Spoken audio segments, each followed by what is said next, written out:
After realizing my husband was spending more and more time with that woman and her child, I started deliberately seducing our neighbor, Hudson. If my husband went to chop wood and fetch water for that woman, I sweet-talked Hudson into doing chores for me. If my husband ate meat at that woman's house, I happily cooked a feast at Hudson's, filling his house with the aroma of braised pork until he was completely dazed by the smell. If my husband rushed to take that mother and child to the hospital, I would softly knock on Hudson's door, looking helpless and fragile. Chapter 1, 1974. My husband, Diego, was finally promoted to battalion commander, and I was finally able to join him as a military spouse, just as I had always wanted. But after moving in, I noticed something strange. A woman named Julia was constantly seeking out my husband for help. No matter what she needed, my husband never refused her. Every day, I watched him chop wood and carry water for her.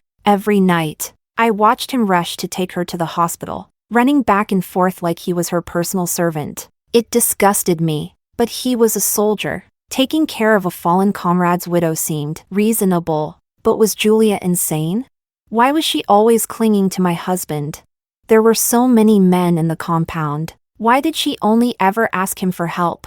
I warned Diego to stop helping that woman. If you don't help her, someone else will. But my husband got mad at me instead. He called me selfish, said I lacked compassion. He said, Julia's husband was my comrade. He sacrificed his life. I should help care for his widow and child. He told me, she's struggling to raise a child alone. As a military wife, you should be helping me take care of her. I snapped back. Is my husband the only one in this entire compound who was her husband's comrade? If she needs help, why does she always come to you? He fired back. Zoe, what kind of nonsense are you saying? If others were willing to help her, she wouldn't have to come to me every time. I pressed on. Diego, why is no one else helping her? Are you saying every other man in the compound has poor ideological awareness except for you? He snapped. Stop talking nonsense. Don't insult my comrades. They just have their own families to take care of. They don't have time to help her. I was furious. So our family is the only one that isn't busy? Fine. Then go chop our own firewood and fetch our own water first. Just as he was about to argue back, a delicate, soft voice floated in from outside. Diego, I ran out of firewood and my water jar is empty. I was livid. She's like a ghost that just won't leave. I grabbed my husband's arm, stopping him from leaving. You are not going. He impatiently snapped. Zoe, she's different from us. She's a city girl. She's never done this kind of rough work before. I felt utterly frustrated. So just because she's never done it before, that makes it right? She can order other people's husbands around to do it for her? We haven't even finished chopping our own firewood. You can chop it too. Our water tank is empty. You're used to doing that kind of work anyway. I was livid. Chapter 2. Diego and I grew up together, childhood sweethearts. We both came from poor families. Before Diego became a battalion commander, I had stayed in the countryside, taking care of his parents and younger siblings. His parents were in poor health, and his siblings were still young, so I had to handle all the household chores by myself. There were too many mouths to feed and not enough hands to work, and Diego's salary wasn't high. So, I worked like a man, earning 10 work points a day. With occasional support from my family, we managed to scrape by. As his siblings grew older, life became a little easier for me. When Diego was promoted, his parents felt guilty for how much I had sacrificed, and his siblings were grateful for everything I had done. They urged me to join him in the military compound. I was more than happy to go, but when I arrived, I realized there was a woman who had inserted herself into every corner of my marriage. Watching my husband's retreating back, my anger boiled over. So just because I'm capable, he thinks it's perfectly justified to leave everything to me and run off to help another woman? So now being capable is a crime? I wanted to curse. Damn it. Is this really my husband? He doesn't care about his own wife, but he's worried sick about another woman? Did he get kicked in the head by a donkey?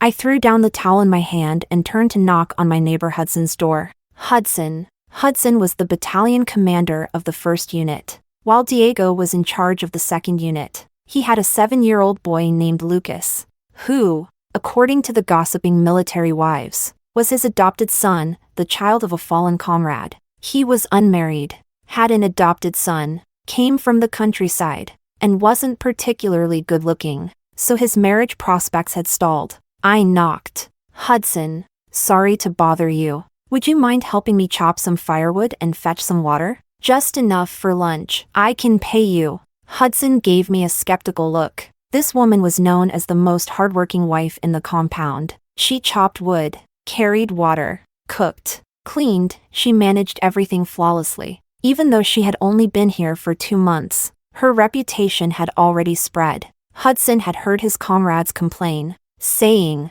"Why couldn't my wife be more like Zoe? Where's Diego, helping Julia fetch water and chop wood?" Hudson's eyes narrowed slightly. I quickly rubbed my waist, pretending to be in pain. I can do all these things myself, but I twisted my back yesterday. I can't use too much force whenever I try. It hurts. Diego won't be back until the afternoon, and I still need to make lunch, but there's no water and no firewood, so I can't cook. I'll change and be right over. I watched Hudson sweat in my yard as he swung the axe, and I smiled before walking into the kitchen. My back was perfectly fine. I brought out the white flour that I rarely allowed myself to eat and made a huge pot of hand-pulled noodles. When the water tank was full and the firewood was neatly stacked, I carried a steaming bowl of noodles to Hudson. Hudson, I made noodles. Take them home and eat with Lucas. Thank you so much for today. Hudson looked at the large bowl of white noodles and hesitated. White flour was a luxury these days. It was just a small favor. I can't accept a meal in return. I laughed. Maybe it's a small favor to you, but to me, it was a huge help.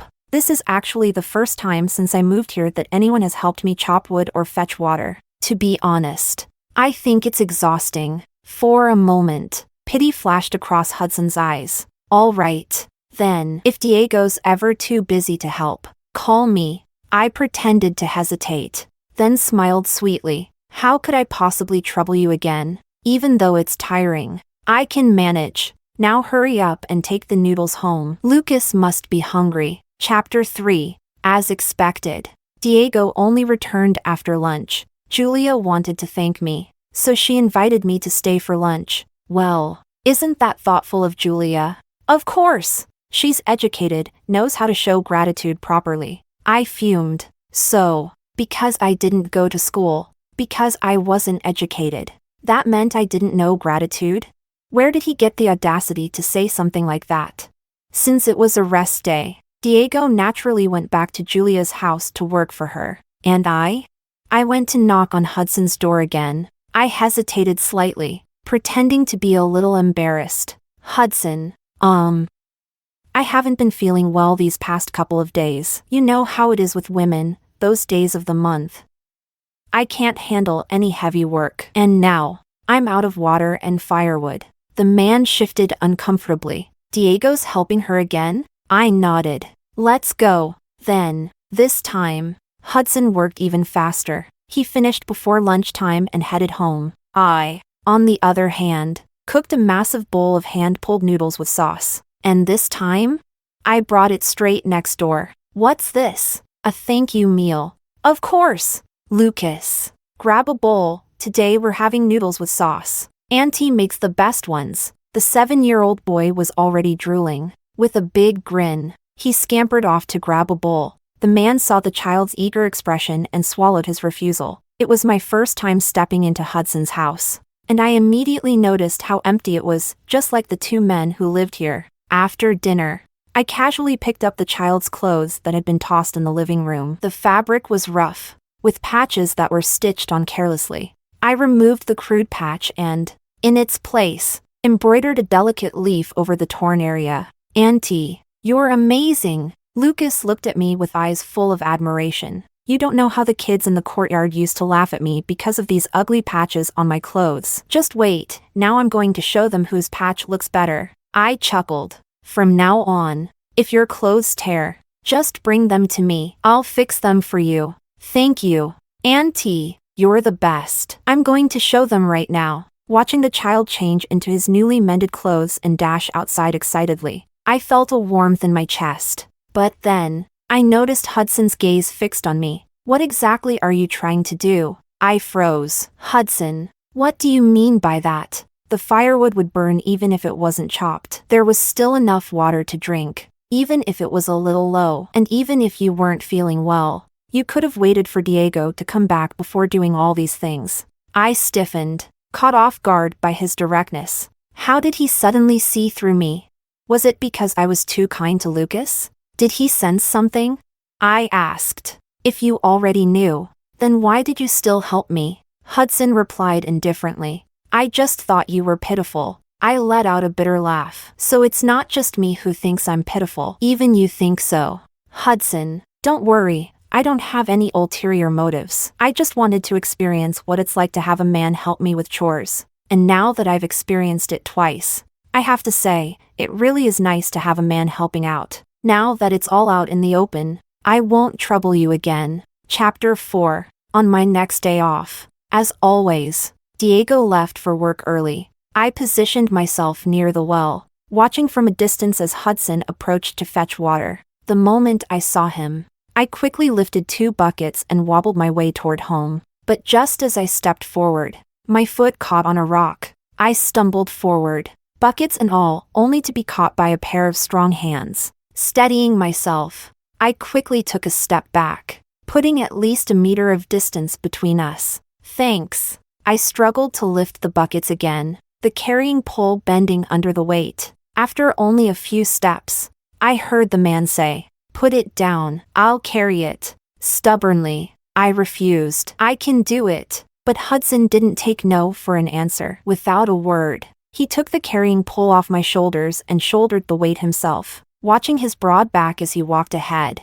I couldn't help but smile. Later, while he was chopping firewood in the yard, I happily went into the kitchen to prepare a meal. Before long, Hudson appeared and tossed a bag onto the stove. "This is for Lucas and me. When it's ready, I'll take it home. Make dalamion, Lucas likes it." With that, he turned and went back to chopping wood. That afternoon, Diego returned home with a sour expression. "I heard you let Hudson carry water for you today." I raised an eyebrow. "Yeah, I almost fell while carrying the buckets. So Hudson gave me a hand," he said. "Don't let him help again. It looks bad." I retorted. "Oh, but it looks fine when you carry water for Julia." He frowned. "That's different. She doesn't have a man. You do." I scoffed. "Funny, I don't feel like I have a man." That shut him up. "From now on, I'll carry the water." I smirked. "Now that sounds like a man." Sure enough, the next time he had a day off, Diego made sure to fill the water tank first before heading to work. Meanwhile, I went straight to Hudson's house to ask him to chop wood for me again. This time, I stayed to cook lunch for them as well. I also tidied up their rooms, washing what needed washing, wiping down what needed cleaning, looking at the spotless and refreshed space. I grinned to myself. Luckily, Diego hadn't chopped the wood himself, otherwise I wouldn't have an excuse to keep coming over. Ever since I realized that my husband was so eager to help another woman while treating me with indifference, I had already decided to divorce him. But in this era, divorce meant being sent back to my hometown. Going back to the countryside to earn work points was not an option. So, I had set my sights on Hudson. I would slowly integrate myself into his life, bit by bit, until I had him. Until I had secured my future. When Hudson returned home, he paused for a moment, taken aback by the neat and organized room. "Hudson, thank you for helping me again today," I said cheerfully. "As a thank you, I made lunch for you and Lucas and did a bit of tidying up. I'll be heading back now. You still have to cook when you get home." He glanced at the meal I had prepared. "Just eat here." Chapter 5. From that day on, I officially became a regular in Hudson's house. The courtyard was soon buzzing with gossip. Diego must have heard the rumor somewhere because when he came home, he was in a foul mood. His expression dark and stormy. "You're cooking and doing laundry for Hudson and his kid? Do you even have any shame?" I shot back. "Who are you calling shameless? This is gratitude. Hudson helps me chop wood and carry water. I'm simply repaying his kindness in the ways I can. Unlike some people, I actually know how to be grateful. Besides, Lucas is a martyr's child. How can you be so selfish and heartless? As a soldier, and as a soldier's wife, it's our duty to care for him and protect him. Oh, right, give me your fabric ration ticket for this month. Lucas's clothes are full of holes. I'll make him a new outfit. Diego hesitated, avoiding my gaze. I scoffed. Don't tell me you already gave the ticket to Julia? His face darkened. Her kids' clothes were old. I just lent it to her so she could sew something for him. Lent? Are you sure it was just lent? Then get it back tomorrow. It was just given out. How can I ask for it back so soon? I snorted. Then what about the tickets from the last 2 months? Shouldn't those have been returned by now? Diego was completely speechless. He looked awkward, clearly flustered. I raised an eyebrow, so he still had some sense of shame left. That made things easier. Ignoring his discomfort, I continued.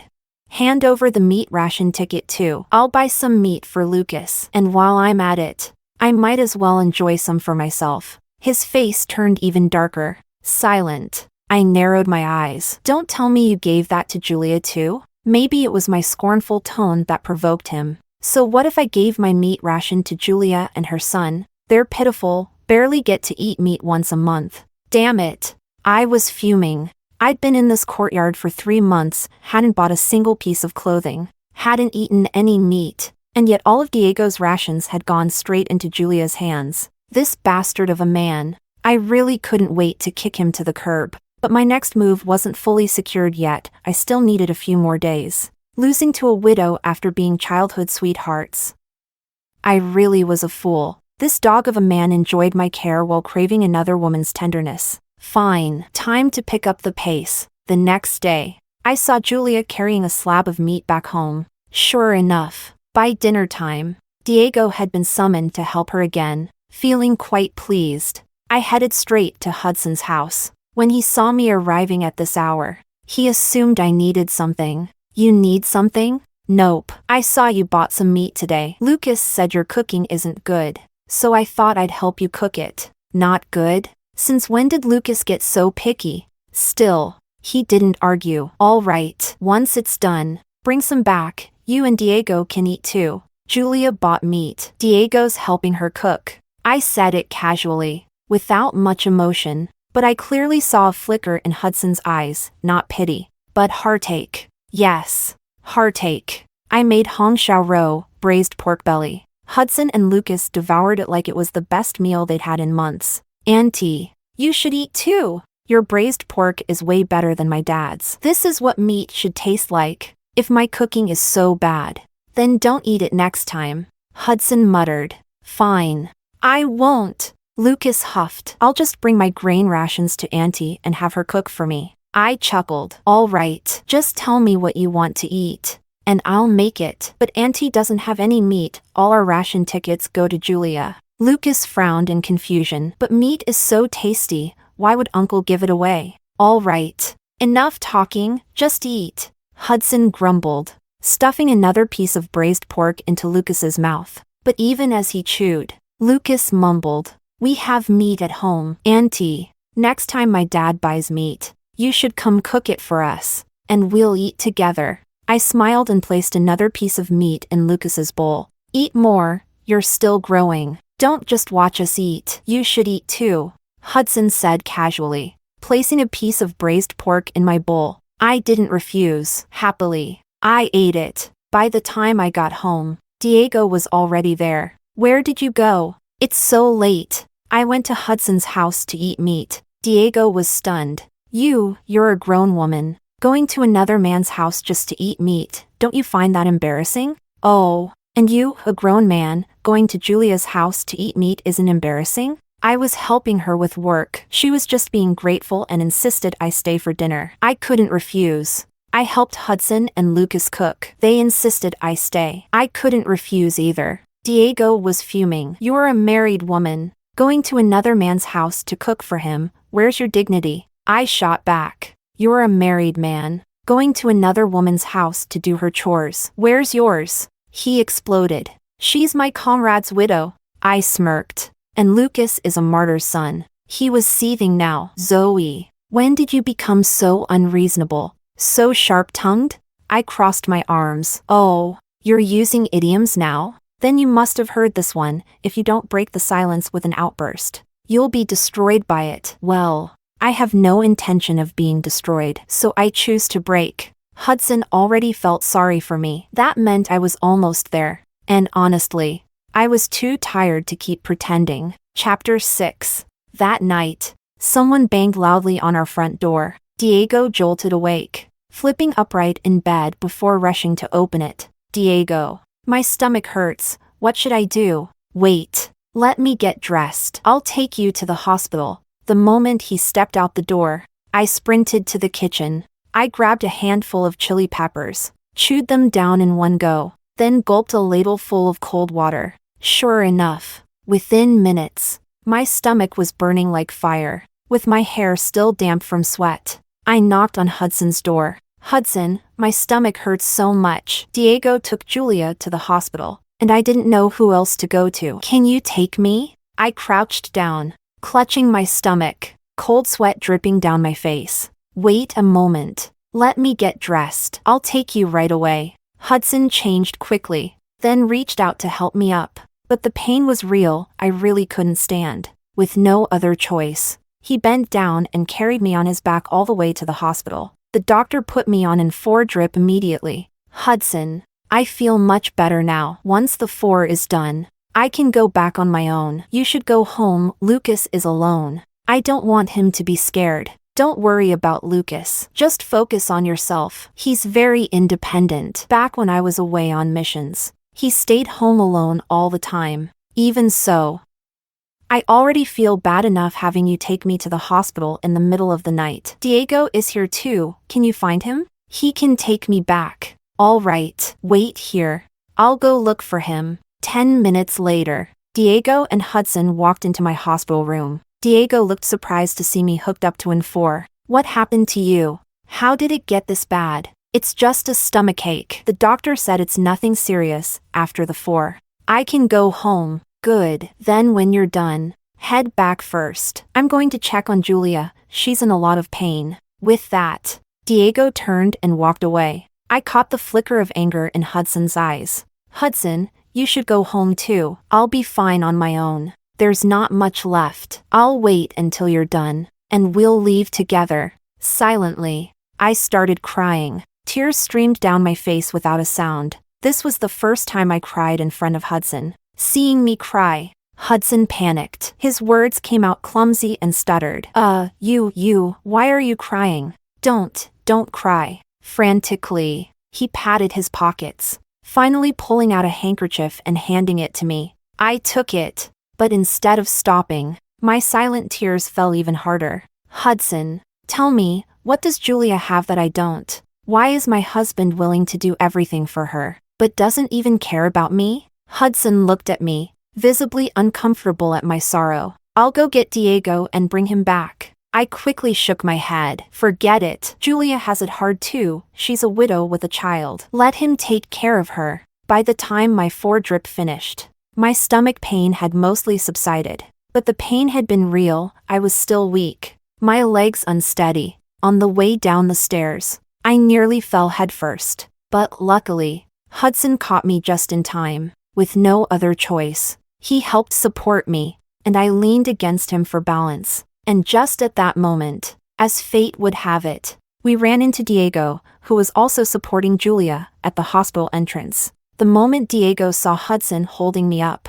his face twisted in fury. What the hell are you two doing? Get your hands off her. Hudson, taken aback by the unexpected encounter, calmly replied, your wife is still weak. She needs support. Diego had long been irritated by how often I went to Hudson's house to cook and clean. But now, seeing me half leaning into another man's arms, Hudson's hand on my back, his anger exploded. Don't think I don't know what you're up to. You're a soldier too. You know that interfering with a military marriage is illegal. It's morally corrupt. I snapped. Despite my weak body, I stormed over and slapped Diego hard across the face. Diego, when you help a widow, it's called being a good, honorable man. But when Hudson helps me, it's called moral corruption? If that's the case, then I wouldn't mind being widowed.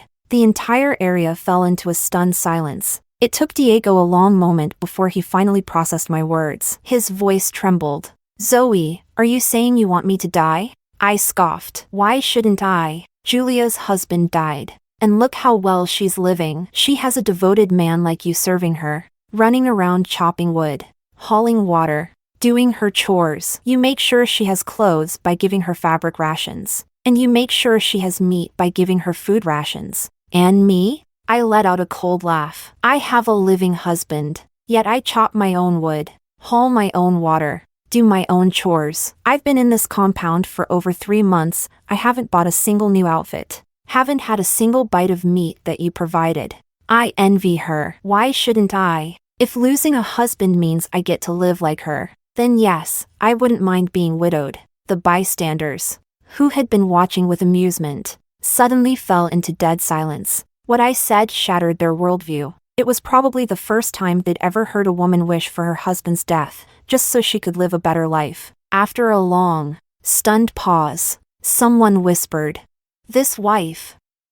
I mean, she is living a miserable life, but cursing her own husband to die? That's vicious. Don't be so quick to judge." Another voice argued. I think she's just furious. These aren't real wishes, they're words spoken out of anger. I mean, what's the point of having a husband if you still have to do everything alone? She might as well divorce him. The murmurs spread. People weren't just pointing fingers at me anymore. They were pointing at Diego too. Chapter 7. I ignored the murmurs and whispers of the crowd, turning away and staggering home. With so many people around, Hudson couldn't help me. By the time I made it back, Diego still hadn't returned. It was a long while later before he finally walked through the door. Seeing that I was still awake, he scowled. Zoe, let's get a divorce. Diego's face darkened instantly. What the hell are you talking about? After the scene you made at the hospital, you still want to cause trouble? Oh, Diego, that was nothing. I want a divorce. Stop being ridiculous. Divorce. My ass. I didn't back down. Write up the report. I'll sign it. His expression twisted with anger. You've got your eye on Hudson, haven't you? Well, he wasn't wrong, but I sure as hell wasn't going to admit it. If you don't file for divorce, I'll go straight to the political commissar and talk to him. Diego snapped. Are you out of your mind? What are you going to tell him? That I shouldn't be helping Julia and her son? Slap. I smacked a piece of paper onto the table in front of him. If you don't write the divorce report, I'll take this to the commissar instead. Suspicious. Diego grabbed the paper and squinted at it. 10 questions. 10 answers.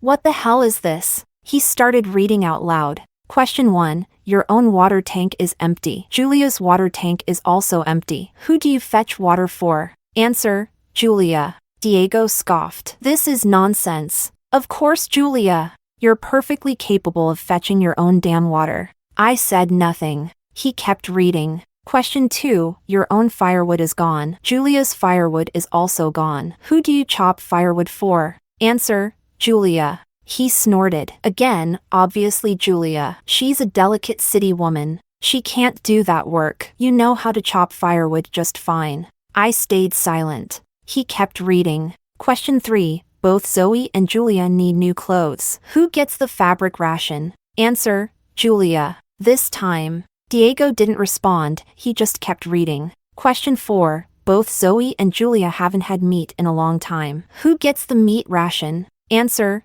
Julia. His voice began to falter. Question 5. Zoe and Julia both fall ill at the same time. Who gets taken to the hospital? Answer, Julia. Diego hesitated. I didn't know you were sick too.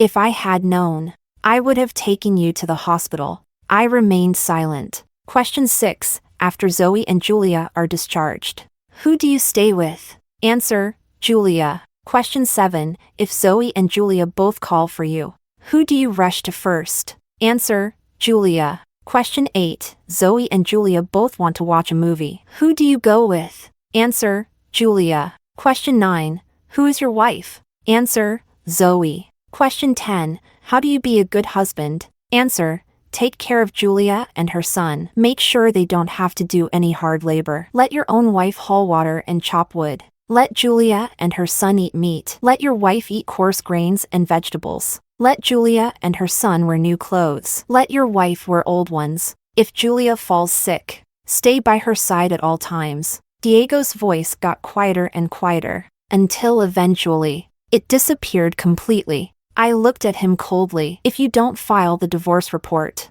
I'll take this straight to the commissar and request the divorce myself. Your choice. Either you hold on to me and refuse the divorce, or you and Julia's reputation both go down in flames. Pick one. Diego clenched his jaw. Zoe, I thought you were used to this. I never noticed. From now on, I'll make sure to finish our household chores before helping her. I laughed bitterly. Even now, he still refuses to let go of Julia. There is no from now on. If I don't see the divorce report tomorrow, I'm going straight to the commissar. Diego was furious. Zoe, tell me the truth. Are you this determined to divorce me because you have feelings for Hudson? I smiled. Who I like is none of your damn business. But one thing's for sure, if I do remarry, it will definitely be to a man who chops wood, fetches water, and buys me clothes and meat. Chapter 8. The next morning, sure enough, I saw the divorce report. I signed my name. Diego insisted on submitting it to the political commissar himself. I refused. What if this bastard tried to trick me and didn't submit it? So, I followed him straight to the commissar's office. The commissar frowned. What's going on with you two? You think divorce is a game? Commissar, we both agreed to this. I said firmly. Diego, do you want to explain? Or should I? Diego caught the warning in my tone. Commissar, our relationship is broken. We've already discussed it. Just let it go. The commissar looked at him in frustration. You little bastard. The entire compound envies you for having such a hardworking and virtuous wife. And yet you still screw things up. I quickly chimed in. Commissar, we truly don't get along anymore. There's no need to waste time persuading us. Please just process the paperwork quickly. I want to return to my hometown and start earning work points as soon as possible. The commissar pointed at Diego. I'm asking you one more time. Are you sure about this? I saw Diego hesitate and immediately pushed him. Diego, I don't want to drag this out with the commissar any longer. Diego gritted his teeth. Commissar, I'm sure. The commissar let out a heavy sigh, clearly exasperated. Fine. If you don't know how to cherish what you have, someone else will. He turned to me. Comrade Zoe, the divorce report is approved. I'll submit it and get it processed as soon as possible. Meanwhile, Hudson had been standing at the door for a while now. When he heard that Zoe was getting divorced, he didn't know why, but something in his heart felt so damn good. As he watched the two walk out of the commissar's office and part ways, he quietly followed after the woman. I felt a little nervous when I sensed someone following me, but when I turned and saw it was Hudson, I instantly relaxed. Hudson, why aren't you at training? I had to run an errand. I just heard in the commissar's office that you're divorcing Diego. Is it true? I smiled. It's true. Once the divorce is finalized, I'll be heading back to my hometown. These past few months, thank you for looking after me. If it weren't for you, I might not have made it this far. I paused, then admitted. I'll be honest, I'm a petty person. I don't want my man constantly hovering around another woman. I want him to focus only on me. Hudson, do you think I'm being unreasonable? No, he said, shaking his head. You're a generous and capable woman. What will you do once you go back home? I'll work and earn my own keep. And when I meet a man willing to chop wood and carry water for me, who'll buy me food and clothes, then I'll marry him. Hudson looked a little shocked. That's all you expect from a husband? I was just as surprised. Is that too much? Diego never did any of it. As we talked, we arrived at my house. Wait here. Hudson, I have something for you. Chapter 9. I went back inside, pulled out a pair of handmade cloth shoes, one large, one small, from my bundle, and brought them outside to Hudson. When Hudson saw the shoes, he froze for a moment. He hesitated, as if unsure whether he should accept them. But when he saw the hopeful look in my eyes, as if possessed, he reached out and took them. I should pay for these, he said. Hudson, This is my way of thanking you and Lucas for letting me taste my first bite of meat in the family compound. No need for money, but once I go back to my hometown, if you and Lucas ever wear out your shoes, you can write me a letter, I'll make more. That time, I'll charge you. Hudson held the shoes in his hands, looking a little dazed, and then returned to his unit in a trance. A few days later, Diego and I received our divorce papers. That very night, I grabbed my belongings and knocked on Hudson's door. Hudson looked surprised when he saw my bag. I finalized my divorce with Diego today. I came to say goodbye to you and Lucas. I'll be heading back to my hometown tomorrow. So soon? Where will you stay tonight? I'll spend the night at the guest house and buy my ticket home in the morning. It's getting late, I should go. I'll walk you there. On the way to the guest house, a man suddenly stepped in front of me. Comrade Zoe. Let me introduce myself. My name is Romeo. I'm 30 years old and currently serving under Hudson as a company commander. But soon, I'll be promoted, which means I'll be able to bring my family with me on deployment. I've never been married before, and I think you're an outstanding woman. I'd like to pursue a relationship with you. I was stunned. I hadn't expected to be this popular. Hello, Commander. I just got divorced. I haven't even thought about marriage yet. Then take the night to think it over. I'm serious about this. I nodded quickly and slipped into the guest house before he could say another word. Romeo, you're really shameless when it comes to chasing a wife. She just got divorced. You don't get it. Captain, Zoe is beautiful, capable, and now that people know she's divorcing Diego, a bunch of our brothers have their eyes on her. If I don't make a move fast, someone else will. After I managed to send Romeo away, Hudson seemed completely torn. He kept pacing in circles outside the guest house, hesitating. I had barely finished checking into my room when there was a knock at the door. Who is it? It's me, Hudson. The moment I heard his voice, I rushed to open the door. Hudson, what's wrong? Let's talk outside. I followed him out to the entrance of the guest house. Comrade Zoe. Hudson started, his expression serious. I'm Hudson, 26 years old. I have a son, but he's adopted. I've never been married. I'd like to pursue a relationship with you, if you're willing. My family is from the countryside, but my younger brother looks after them, so I don't have any burdens. I could have died from happiness right then. I had thought I'd have to go back to my hometown and spend months writing him letters, waiting for him to finally ask me to marry him. But this surprise had come too soon. I hurriedly lowered my head, afraid he'd see my overly smug smile. Will you chop wood and carry water for me? I will. Will you buy me new clothes and meat? Once we're married, I'll give you all my wages and allowances, all my ration tickets too. You can buy whatever you want. If you agree, I'll file the marriage application tomorrow. I kept my head down. Hudson, I just got divorced. You've never been married. I don't deserve you. I'm just an old bachelor with a kid. I don't deserve you. I was touched, really touched. I nodded. If you don't mind me, I'd love to take care of you and Lucas. What was there to hesitate for? This was my moment, so I agreed. Chapter 10. The political commissar had not expected that just yesterday, after finalizing Diego and Zoe's divorce, Hudson would come rushing in with a marriage application. You're filing a marriage application right after her divorce? Don't tell me you and Zoe had something going on beforehand. Commissar, Zoe and I are completely innocent. You're well aware of why Zoe divorced Diego. It was Diego who didn't cherish her, who didn't know how to prioritize. Since Diego didn't appreciate her, now everyone's fighting over her. You know my situation. Where else can I find such a capable wife? If I don't act fast, I might not even get my chance. Hearing that, the political commissar finally relaxed his furrowed brows. Report. Enter. Commissar, has Diego and Zoe's divorce been officially approved?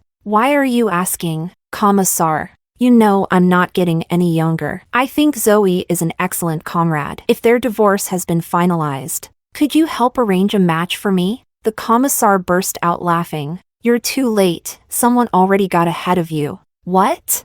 Who the hell beat me to it? That guy standing right next to you. Hudson, you bastard. You stole my chance. The commissar watched as the two men started bickering and shooed them away impatiently. Get out, both of you. As Hudson reached the door, he turned back with a grin. Commissar, please speed up my application. As you can see, good women are in high demand. The commissar chuckled. Fine.